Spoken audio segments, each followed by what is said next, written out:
Good evening, one and all. Today I bring you something different. Something to keep you awake at night. My top 5 most horrifying SCP'S. Let's cut to the chase. Our first story this evening. What happens if a centipede grows inside your brain?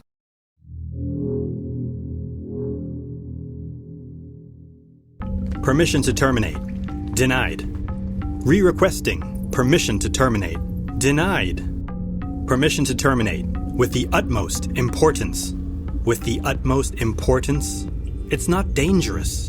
In fact, it's downright friendly. How would you have even the slightest clue that this thing is sociable? Both men turned to see who had spoken. Thank you for joining us. My pleasure, Dr. Kloss and James Chen. Do we know each other? I don't believe I've had the pleasure. No, you haven't. You call me First Lieutenant, or Chen. Only my mother gets to call me James. Interesting. Just as you said, Dr. Kloss. Very strong self-defense mechanisms in this one. Can we help you with something? Do you need instructions how to find the storeroom? We're busy here. We don't need any assistance from you dealing with the Thaumiel class SCP. Oh, unless you seem to think you have some special insight? Jeez, Chen. In fact, I do. She stepped forward and opened her mouth. From within, a large centipede-like creature was visible. Welcome back. Today I bring you SCP-378's Brainworm. Don't forget to like and subscribe, and click that notification bell. Kloss moved the organism around on the table, poking and prodding it. Could you stop? That's disgusting. Just a centipede. Yeah, a centipede that crawls into your head, eats your brain, and takes over your body under the orders of a fat worm in a cave. Larva. Kloss looked up at Chen. It's a larva, undeveloped and mutated, but a centipede-like larva. Fine. And you? You're what? Its translator? I am it. We are one and the same. She's part of a neural network controlled by SCP-378. Kloss looked at SCP-378-1. He had something similar stuck on the back of his neck not long ago. I had what now? Kloss winked at the woman. Rupert Tremont was the target, an agent of the FBI's unofficial Unusual Incidents Unit. It was a potential threat to the Foundation. They needed someone on the inside, and Agent Tremont was an easy target. A couple beers and they'd have him. It wasn't like they hadn't done it before. SCP-378 had been discovered and taken into the Foundation's containment during the 60s, at the height of the Cold War. Its abilities to control humans made it the perfect spy. The two men approached each other in the bitter winter night. Seriously, why here? Right in the open and all, and in the dead of winter. You Americans. Who would expect two top-level agents to meet in Red Square? Even in USSR, KGB tries to remain somewhat discreet, да? Everyone knows it's us, but nobody knows it's us. Understand, comrade? Yeah. Follow me. I'm freezing my toes off. They walked into the hangar. It was dark and smelled of cigarette smoke and diesel fumes. As the doors shut behind the two men, the lights flickered to life. There were SCP agents all around them, surrounding them on all sides. What is this? You said it would be only the two of us. What is going on? Relax, Ivan. The plan's still the same. They walked him over to a table in the middle of the hangar. Inside a large vial was a creature resembling a centipede. You see? Nothing to worry about. Remember, you're the double agent here. We're just your friendly American handlers. Da, fine. I still don't understand why so many agents. And this worm is bigger than you say. This will be difficult to smuggle into KGB headquarters. But I have the perfect person to put this little guy into. Good. But I think you're right, Ivan. It is too big to smuggle in, and I have the perfect person too. The agents grabbed him and pinned him to the table. The last thing he saw was that centipede. Ivan walked through the corridor, now completely brain dead and under the sole control of SCP-378. He nodded his head at the man who passed him in the hallway. He turned into a room on the side of the corridor. The placard by the door read. The agents waited in the hangar as the KGB agents, who they referred to as Ivan, came walking back in. On the table, he placed a few rolls of 35mm film containing top-secret information on the new Soviets. Good. Very good, comrade. There's more, yes? Get it. Get all of it. Listen. So this face might be of the man you double-crossed. Do not forget who I actually am. We are on the same side. You will keep up your side of the bargains, yes? Of course. Lisa Martin won't be harmed. Lisa was the leverage. SCP-378's Achilles tendon. For whatever reason, she was his favorite instance, and although it could always make another, it caused it great distress when one was lost. They tried not to use her, but it was always in their back pocket. Their ace in the hole. Get Lisa Martin. Don't you think you're jumping the gun here? We haven't even asked the big old worm whether it'd just do it for the asking. I want leverage. I don't want to wait for it if it disagrees. You know, you can be a truly lovely human being. Sometimes. You signed up for this, remember? The work is the most important factor, not some brain-dead pizza girl whose only purpose in life now is to be our leverage. Chen shook his head. Look, we have Tremont in interrogation. Let's just start there. Bring him to my lab instead. I'll get an SCP-378-A instance and have a word with our slimy buddy. There's no need to threaten us. We acquiesce to your request. The man laid on the table, unconscious and drunk, vomit on his shirt and trailing out from his mouth. This is gonna be a hell of a coup to get an agent inside the FBI's Unusual Incidents Unit. Klaus slowly pried the man's mouth open and dropped the centipede into his mouth. How long does it take before you're in control? Not long. One moment, please. She closed her eyes as if in deep thought, then convulsed rapidly. She opened her eyes. I can't communicate. What? Why? Is he dead? No, I just can't. I don't know, I can't reach him. It's like something's already in there, blocking me. Klaus put the man into the MRI and came back into the control room. Firing it up, let's see just what's going on inside Mr. Tremont's little brain, shall we? The image flickered to life and slowly came into focus.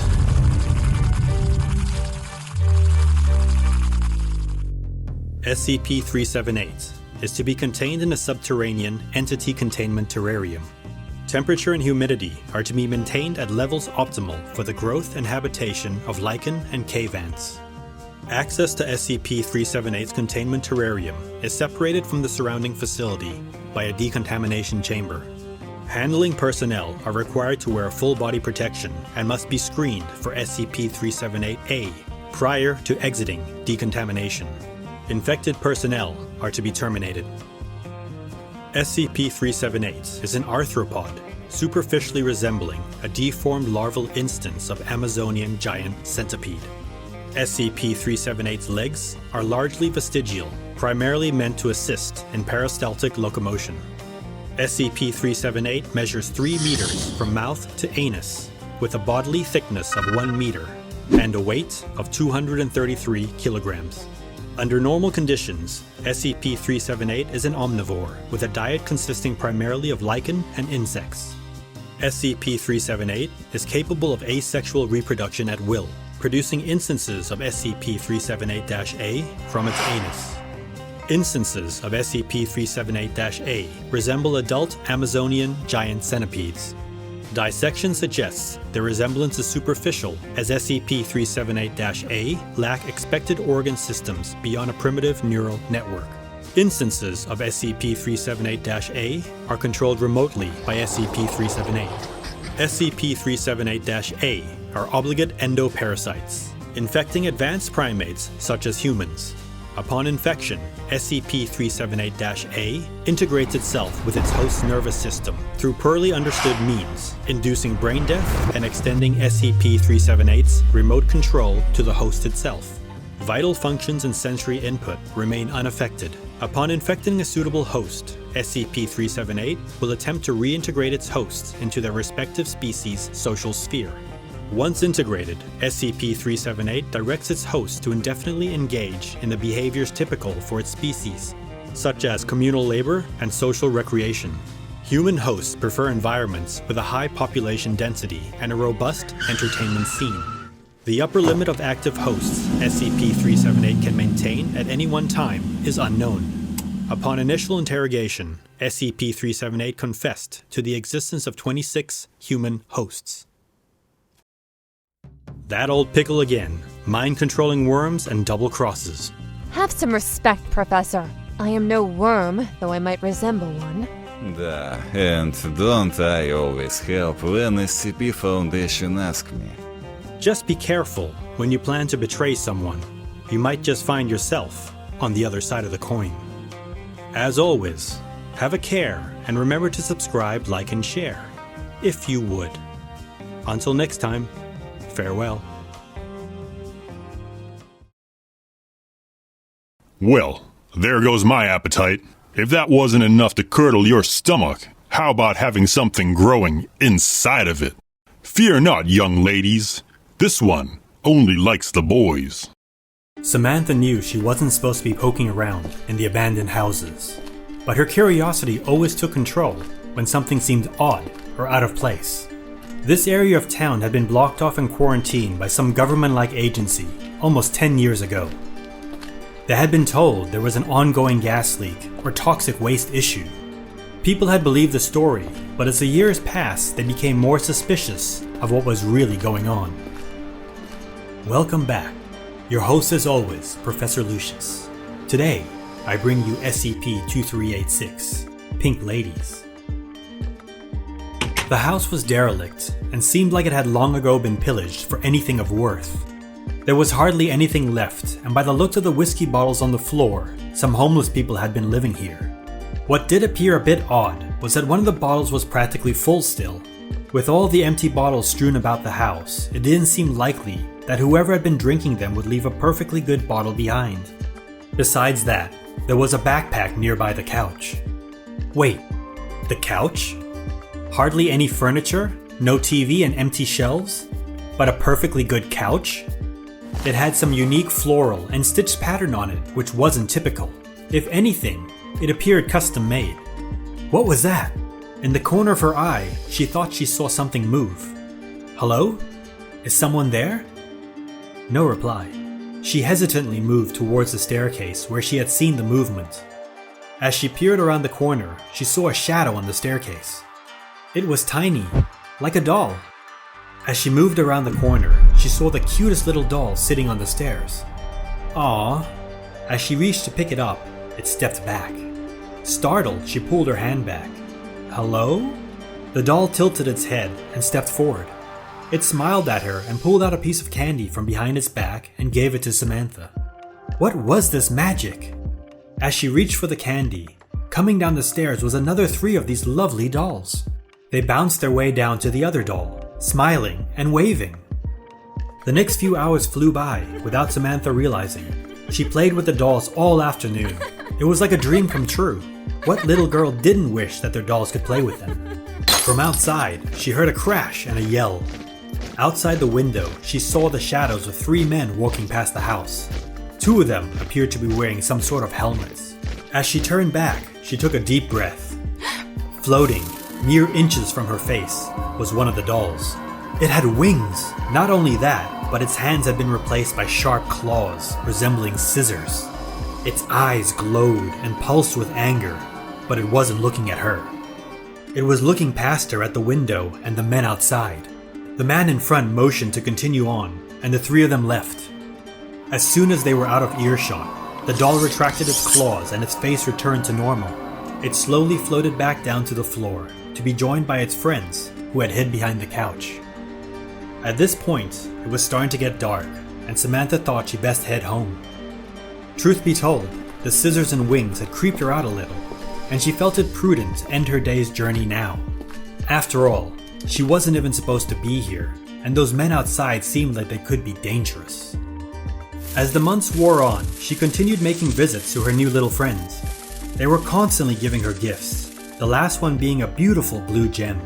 They had never harmed her, and only occasionally had she seen their scissor hands again. Only when those same men passed the house. She had managed to get a closer look at them. They seemed like some sort of police force, escorting a doctor or a scientist. She assumed they had been responsible for the quarantine in the area, and perhaps that's why the dolls didn't like them. "What's that? Where'd you get it?" Arthur had asked her. Samantha twisted her mouth into a frown. She had been dying to tell someone about her little friends. However, she wasn't sure if it was safe for them, or even him. It had been her little secret, but Arthur had always been trustworthy. "You promise to keep this a secret?"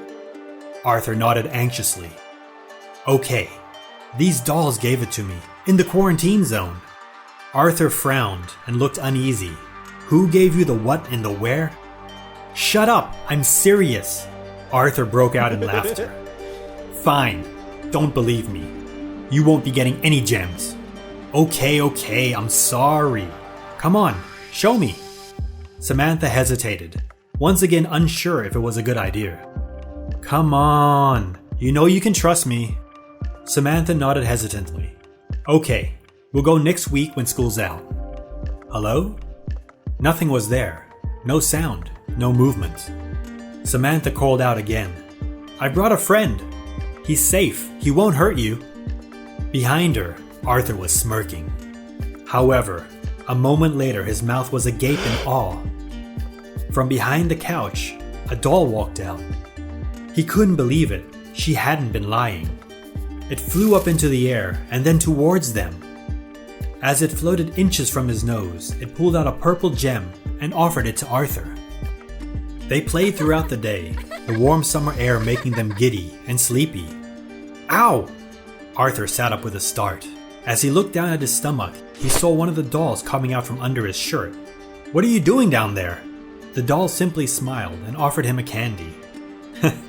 "Okay, thanks." The next day, Arthur noticed a strange growth around his stomach, near where the doll had been. It was odd, like a cloth patchwork was forming, but it didn't hurt and didn't seem to be infected. As the summer continued on, Samantha and Arthur came back numerous times to play with their little friends. He had shown them the patch, but the dolls had smiled and pulled his shirt back down and offered him more treats and gifts. They didn't seem worried, and somehow this put Arthur's mind at ease. As school resumed, the two hadn't had much time to visit their little friends in a while. Actually, it had been weeks.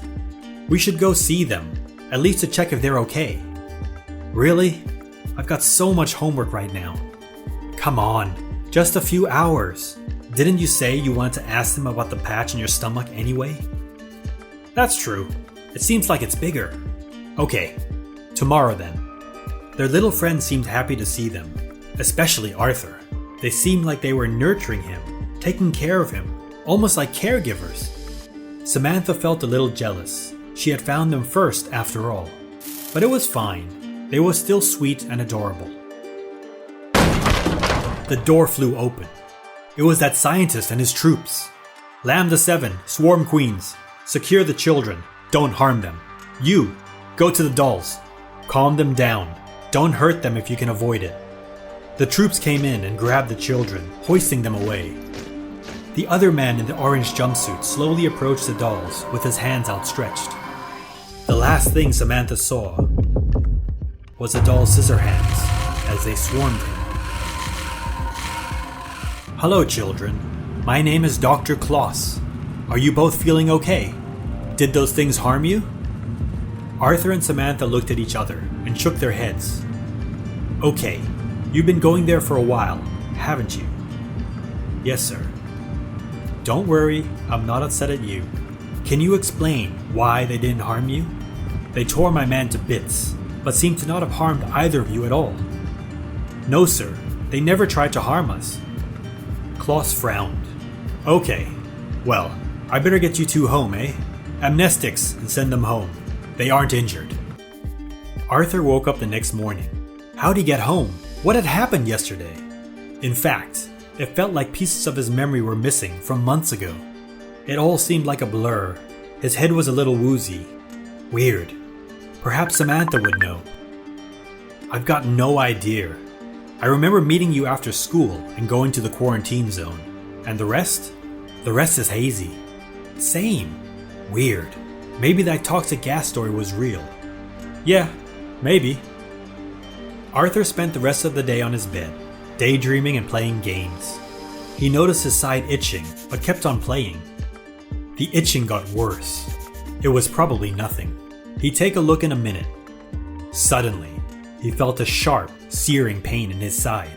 He yelled out and looked down at his side. His shirt started to turn red with blood. Something was moving underneath it. He slowly peeled back his shirt.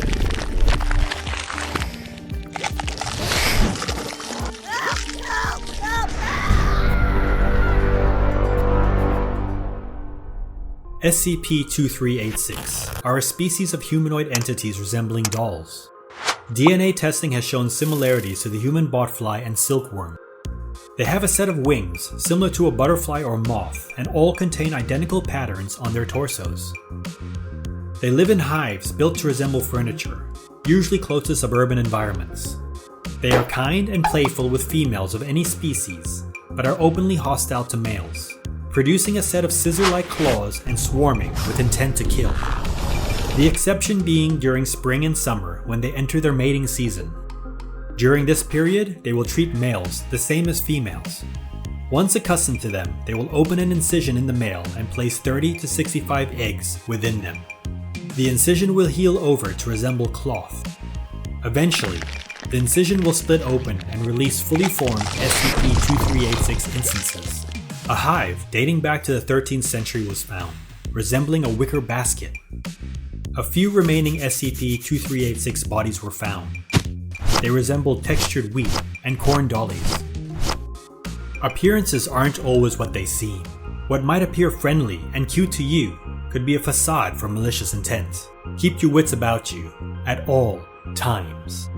As always, have a care and remember to subscribe, like, and share, if you would. Until next time, farewell. Well, since that one didn't like the boys, here's one for the girls. As Draco Nick said in the comments, you better be well behaved. The body appeared to be in an advanced state of decomposition, but they had received a call only 3 days before. The man's wife had contacted Wildlife Control a week prior to that. Due to the nature of the incident, the Foundation had been notified that their expertise might be required. Klaus bent down and examined the body more closely. The body was covered in large swells and bruises, synonymous with insect bites. Half of his skin was rotten and black, with faint hexagonal patterns. What could have happened to this man to cause this state of decay in a matter of days? Klaus saw something move under the man's arm. As he looked closer, a bee crawled out from under his skin. Quarantine the whole area. Full hazmat suits. I want the whole area smoked. He carefully picked up the bee and put it into a vial. Welcome back. Today I bring you SCP-2401. Mary Had a Little Lamb. Remember to subscribe and like. You're telling me that a bee did this? SCP-2401. And yes, you saw the honeycomb structure on the body, right? Get me a D-class, and let's run a little experiment. See what exactly these bees are up to. Alright, I'll take care of it. And Chen, strict quarantine. I don't want this thing getting out or spreading. We don't know how it works yet, or what it can do. Yep, got it, Chief. D6780 looked hesitantly around the room. She never trusted those agents, but the doctors were worse. They were the ones who would do terrible, unspeakable things to you. The door opened and 2 men in hazmat suits stepped into the cell. One of them carried a small, wooden box. Puffs of smoke came from within.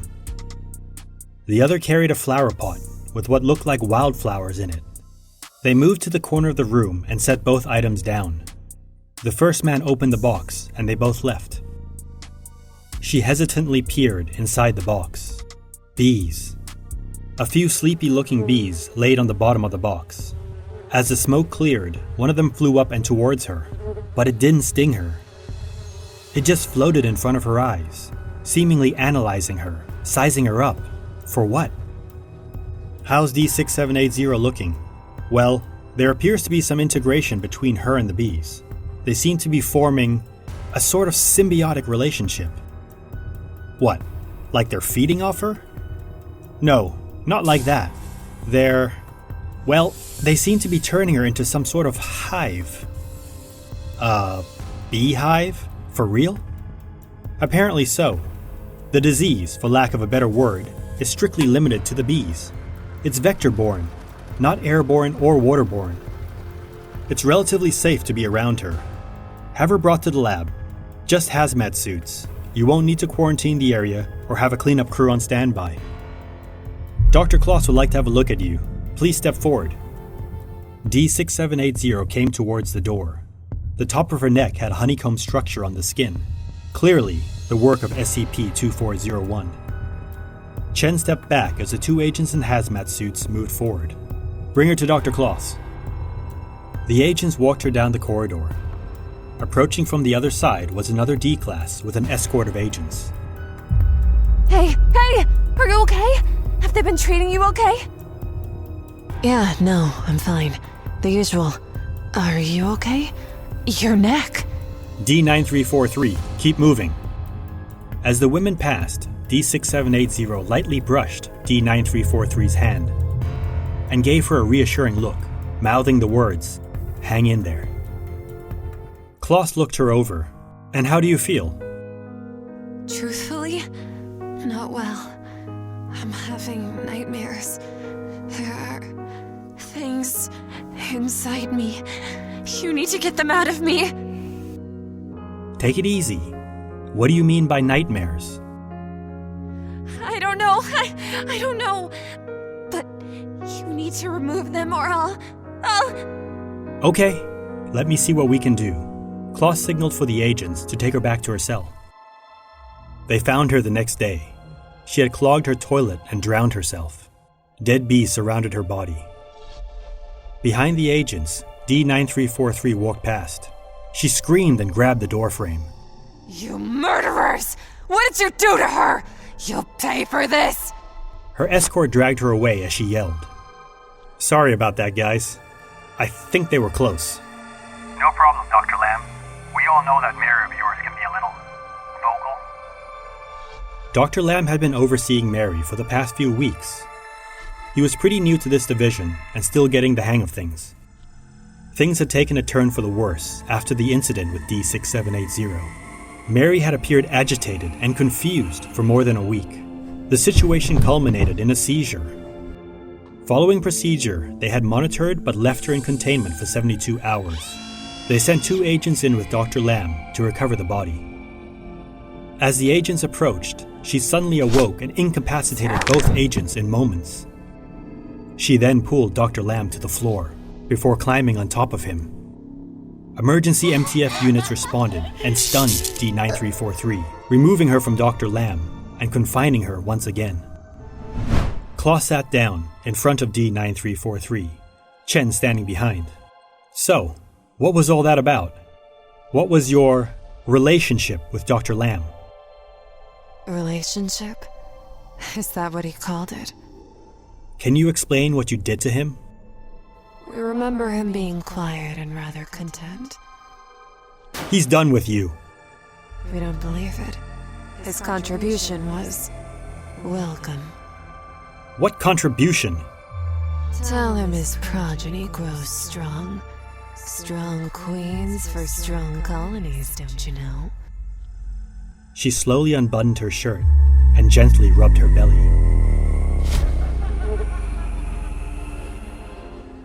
SCP-2401 and SCP-2401 Alpha are to be stored together in Cell 22 at Research Site 45. Cell 22 must be stocked with 3 square meters of potted wildflowers with an automated drip irrigation system to maintain them. A small electric incinerator designed for burning pine needles is to be installed near Cell 22 so that it can be supplied and operated by attending staff. The exhaust of the incinerator is to be piped directly into cell 22 whenever SCP-2401 becomes excited or agitated. Plans for combining adjacent cell 23 with cell 22 are currently awaiting approval. SCP-2401 Beta is to be held as a reserve designation until further notice. SCP-2401 are a previously unknown species of honeybee that exhibit parasitic or symbiotic traits depending on the sex of the human host. To date, a sustainable colony of SCP-2401 has only been observed in one human female host. In all observed cases, male hosts expire typically within 9 to 12 days post-colonization from inflammatory complications caused by routine stinging and gross modification of dermal tissue. This also compromises the immune system, leaving male hosts vulnerable to anaerobic infection. After death of the male host, SCP-2401 will leave the body in search of another human host. Colonization does differ slightly in female hosts, whereas there is a much lesser risk of infection due to higher levels of propolis production. Once 30 to 50% of the dermis is modified into a keratin-based honeycomb, the colonization reaches a stable state and does not expand further. After this process is completed, SCP-2401 exhibits standard protective behavior towards the host, treating them as the nest. SCP-2401 adopt host scent markers, adjusting colonial odor markers to match the host.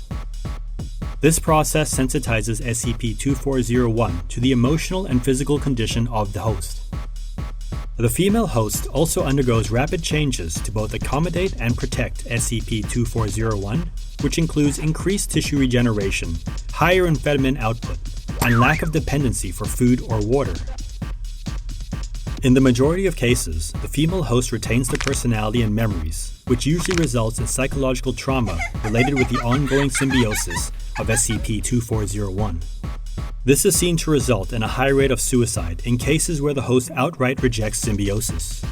Only one surviving case has shown a distinct interest in maintaining the symbiotic relationship between itself and SCP-2401. For all intents and purposes, she has been designated as SCP-2401 Alpha. Bees are our friends. Without them, the cycle of nature would end. However, with these bees, it might be wise to maintain your distance. As always, have a care and remember to subscribe, like, and share, if you would. Until next time, farewell.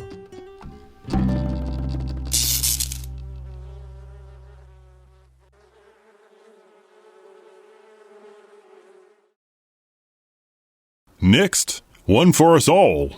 Be careful who tries to give you a hug. It could be more deadly than you think. Don't you love me still? Don't you miss me? The woman approached her husband, arms outstretched as he slowly stepped away. The man's arms extended, keeping the woman at a distance. Come on, Henry. Don't pretend to be shy now. You know you want me. Her skin was infested with some sort of fungal growth. Half of her face was already covered with it. Are you okay? You seem different. I'm the same as always. Now come here and give me a kiss. She leaned in. Already, the fungus was spreading to him. Is that all we have to go on? Yeah. We received the footage yesterday. Looks to be highly contagious. Some sort of anomalous fungal outbreak. I'm assuming the infection has already spread, but if we act fast enough, we should be able to contain it. Shouldn't be too hard to spot, eh? Welcome back. Today I bring you SCP-020, Unseen Mold. Don't forget to like and subscribe. Claw slid the case files across to Chen. It seemed simple enough, as far as SCPs went. Fungal growth, highly contagious. Final outcome for the victims, as yet unknown. They'd be on the ground soon enough. Kloss looked out the window. He needed a vacation. They approached the house. Full hazmat suits were the order of the day. As they reached the front door, it started to open. Chen signaled to halt. The door opened. It was the lady from the surveillance footage. But she didn't appear infected. Hi, can I help you? Would you like to come inside? I've just made a fresh batch of muffins and some delightful iced tea. Chen looked at Klaus with a quizzical look on his face. What was going on? There was no sign of infection on the woman anymore. We'd love to. Thank you.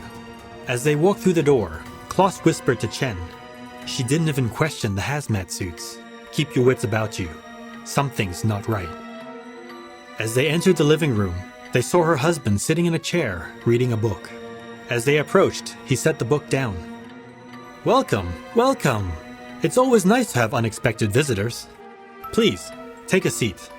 Won't you take off those suits? They look mighty warm. Thank you, but if you don't mind, we'll keep them on for the time being. The man frowned briefly, but smiled again as his wife came back into the room. Well now, how will you try my tea unless you take off those silly helmets? We appreciate the offer, but we'll have to decline. Can I ask you a few questions? The woman's demeanor changed abruptly. The way I was brought up, it's considered rude to keep a hat on in someone else's house. Take it off. Klaus looked at Chen. We do apologize, madam, but we're not at liberty to remove them. Could we ask you those questions now? The husband and wife looked at each other, then back at Klaus and Chen, and started to slowly move towards them. Chen drew his weapon. Step back. You get one warning with me, and you've just had it. They continued to approach, slowly. Chen raised his weapon and fired a shot straight into the woman's arm. It exploded, and a burst of cloud erupted into the air. Klaus yelled out at Chen. They're still infected! Get out!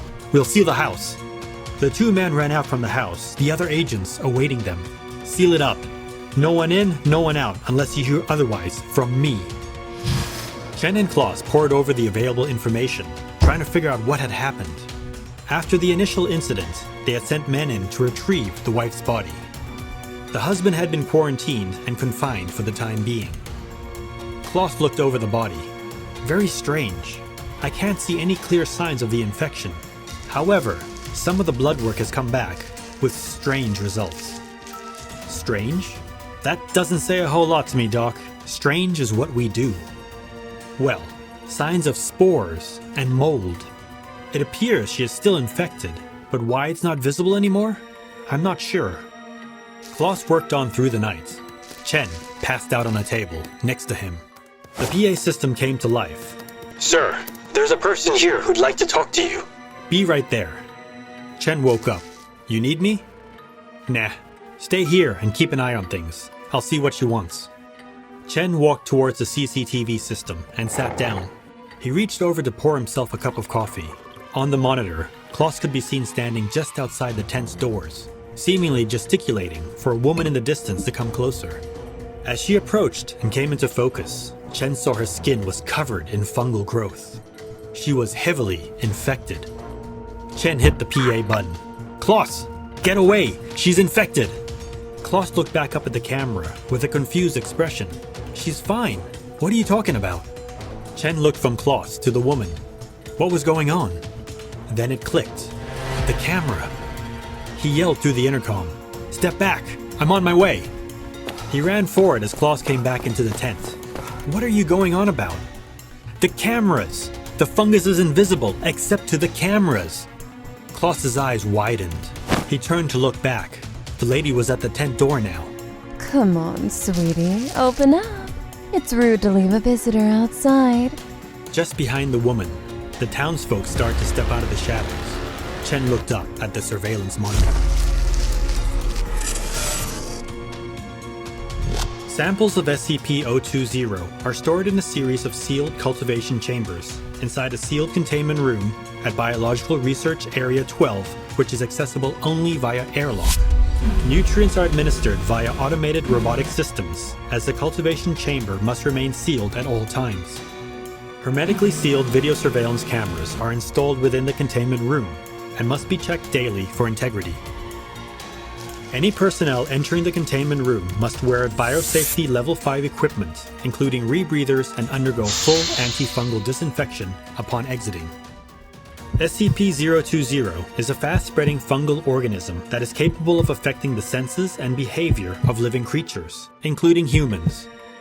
Samples of SCP-020 exhibit an unknown effect that renders them effectively invisible to direct observation, even when under a microscope. SCP-020 is only visible to humans when viewed through photographic or video surveillance. Once SCP-020 forms a colony, usually within a human residence, it will produce spores that affect the behavior of humans around it. Affected subjects will increase the heat and humidity within their homes to create an environment more suitable to the growth of SCP-020. Affected subjects also become more sociable in many cases and often invite acquaintances to their homes to further spread the organism. As the spores and mold colonies are invisible to the affected subjects, the mold may sometimes grow directly on living subjects. As the spores and colonies within a home approach critical concentration, the health of affected human subjects will rapidly deteriorate, resulting in death. Further spread of the mold may occur as the bodies of any deceased subjects are encountered by emergency responders and healthcare agents, as well as transportation of the bodies to local morgues. SCP-020 was first encountered in where an undercover SCP agent noted dramatic personality changes in personnel working at the local hospital. Upon investigation by the containment team, it was discovered that almost civilians had been infected, as well as the majority of the town. The civilian population was terminated, and the town incinerated under cover of a local flash forest fire. To date, over 12 outbreaks of SCP-020 have been reported. Investigations are currently underway to determine the source of these outbreaks and possible preventive measures. The next time you see some black mold, or a growth in a dark, warm corner of your house, be sure to have it taken care of immediately. You never know what the long-term effects might be. As always, have a care and remember to subscribe, like, and share, if you would. Until next time, farewell. I'd definitely be wary in the future of anyone trying to be too friendly. Our final episode for the night, and one of my favorites, a small tribute to film noir, and one of the creepiest things I can imagine at night, the Scarecrow. He put his hands on his weapon and took off at a run. He searched the fields, but couldn't find him. Where was he? What had happened to him? As he rounded the corner, he saw him. When did you say you saw her last? About 5 p.m. yesterday. And would you say there was anything strange about her appearance, or the way she acted? Anything out of the ordinary at all? No, not really. She was a little under the weather, but nothing that odd. A bit sick, you say? Did she show signs of a fever? Coughing? Perhaps complained about strange smells? Actually, now that you mention it, she kept on smelling corn or straw. Kinda odd. Okay, thank you for your help, Michael. Boys, set up a 5-mile quarantine zone and call in MTF Beta 7, Maz Hatters. Full sweep. As the men moved to action, Klaus looked out the window across the vast cornfield. It had been some time since he'd encountered an SCP-2376 outbreak, 6 years to be exact. The last time hadn't gone according to plan. They had reacted too slowly and had been overconfident in their own abilities. This time would be different. He was bringing in the Maz Hatters immediately. Somewhere, out there in that field was Penny. Not the Penny that young Michael knew. She was gone forever. But an infected, viral creature. There was no hope for her now, but if they could get to her in time, they could halt the spread of the contagion before the whole town would be turned. Sir, MTF Beta 7, en route. One other thing, we found this dead crow in the field. Didn't look right. Thought you'd want to see. Klaus looked at the crow in the man's hands and stepped back, covering his mouth. Get it into the quarantine chamber. Did anyone touch it? One of the D classes, but she had gloves on. Okay, send her into the quarantine chamber with it. Sir? Do it. No gloves. Tell her we need it cut open. Sir, that'll mean... I know what it means. Would you rather do it than the D class? No? Thought so. Proceed. The D class hesitantly entered the chamber. In front of her, on a stainless steel table, was a dead crow she had found earlier. They had left a scalpel on the table, but no gloves or other tools. Pretty odd, considering they always insisted on cleanliness. She walked over to the table and picked up the scalpel. She thought to herself, oh well, the sooner it's done, the sooner I can get out of here. She proceeded to cut open the crow. On the other side of the plastic, Klaus slowly nodded his head. It wouldn't take long now to confirm his suspicions. In fact, it had been a stroke of luck that they had found the crow. If the infection was inside the crow, it would quickly spread to the D-Class, and they could confirm beyond doubt that they had an outbreak of SCP-2376 on their hands. He watched as the D-Class waved that she was done, and agents in hazmat suits came in to remove the bird. The D-Class didn't understand why she couldn't leave the room. She would, soon enough. Klaus yawned as he made his way back to the quarantine chamber. 2 a.m. These things always had to happen in the dead of night, didn't they? Just like a bacterium to ruin your sleep. Hit the lights, let's see what we've got. As the bulbs flashed and came to life, Klaus took a step back. This was SCP-2376 alright, but he hadn't witnessed such a fast reaction before. It normally took days for the first symptoms to show up. To advance this far? A few weeks. It was evolving. This was a more potent strain. Inside the chamber, propped up as if a wood scaffolding was holding her, was the D-Class. Her clothes, torn and tattered, straw protruding through the openings in her clothes. She stood motionless, her eyes resembling buttons, and her skin like burnt, old leather. She had turned into a scarecrow. MTF Beta 7, your orders, Dr. Klaus. Fan out. Grid pattern, search that field. Somewhere out there is at least one more instance of SCP-2376, possibly more. Highly contagious. This strain is evolved from the one you know. We don't know what it's capable of. SCP-2376 is a substrain of tetanus, carried by the common crow. Once transferred to a human host, it begins to turn the victim into a scarecrow. First signs are typically fever, cough, and vertigo. However, victims commonly claim to smell straw and corn. The infection will spread, slowly turning the person into a scarecrow. At this point, it appears completely immobile while observed, only seemingly able to move when not being watched. It was an oversight, but who was I to complain?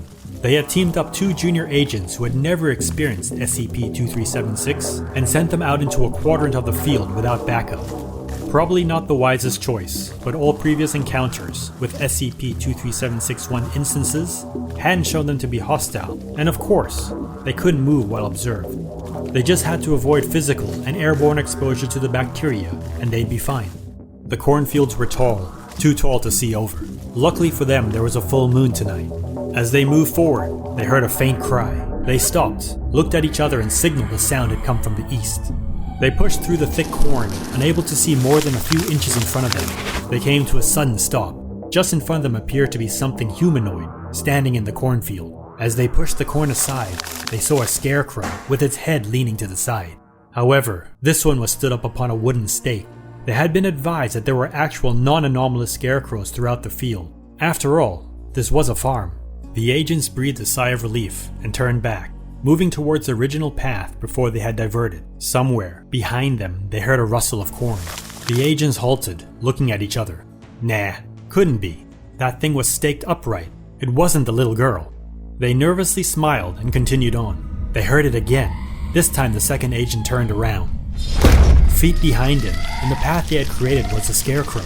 They had been wrong. It must be the little girl. Okay, let's do this. You grab the left side, I'll cover you. His partner nodded and slowly moved towards the scarecrow.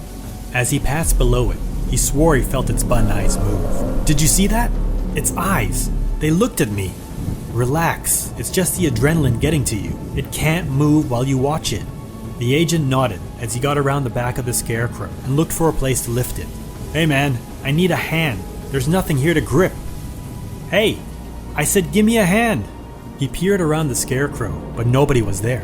Where was his partner? He'd only taken his eyes off him for a moment. Oh jeez, there must be more of them out here. He put his hands on his weapon and took off at a run. He searched the fields, but couldn't find him. Where was he? What had happened to him? As he rounded the corner, he saw him. His partner was facing away, kneeling on the ground. You alright? No response. He leveled his weapon at him. Answer me, man. As he stood over him, finger on the trigger, his partner suddenly turned around. Whoa! Put that thing away. I just went for a leak. Take it easy. You what? You just took off without a word because you had to pee? Are you kidding me? Calm down. You're fine, right? When you gotta go, you gotta go. His partner smiled and stood up. He didn't get it, but at least he was okay, and there were no other SCP-23671 instances. They carried the scarecrow back to the agents waiting at the farmhouse and laid it down on the ground. He's infected. Take him in. Wait, what? What are you talking about? I'm clean. It got you, man. I saw it. The agents closed in on him and took him away as he yelled out his innocence. Klaus approached him. Good job. I know it's not easy to turn in your partner, but you did the right thing. We couldn't risk an outbreak. Thank you, sir. All right. Take the Scarecrow into containment, administer the amnestics, and let's get out of here. Good job, boys. As the agent walked away, he looked down at his hand. The tear in the glove was hard to see, but the rash was definitely there. I'm going to be fine. It's just a scratch. It wasn't the SCP. It didn't get to me. Just a rock or some dirt when I fell. I'll be fine. Behind him, in the distance, they started to come out of the field. Whether in your work or social life, always be careful where you put your trust. Even your closest ally can turn into an enemy when their own life is at risk. As always, have a care and remember to subscribe, like, and share, if you would. Until next time, farewell. I hope you enjoyed the compilation, and be sure to stay tuned for a fresh new episode every week. Sleep well. As always, have a care and remember to subscribe, like, and share, if you would. Until next time, farewell.